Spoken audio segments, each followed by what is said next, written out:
tingkatan saya itu belum sampai ke ulama.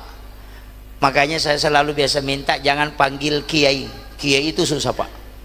Saya cukup panggil gurutta, itu gelar orang Bugis. Karena saya orang Bugis, itu gurutta. Kalau kiai itu ditambah Andre Gurutta.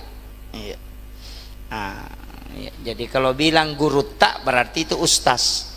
Kalau Andre Gurutta itu sudah kiai. Nah, itu kalau orang Bugis.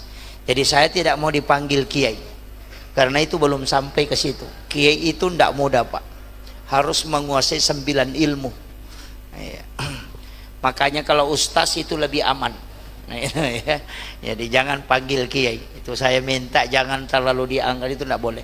Saya ini tidak ada apa-apanya pak. Masih banyak guru-guru kita di Kalimantan ini yang sangat hebat. Cuma karena amanah ya kita menyampaikan begini.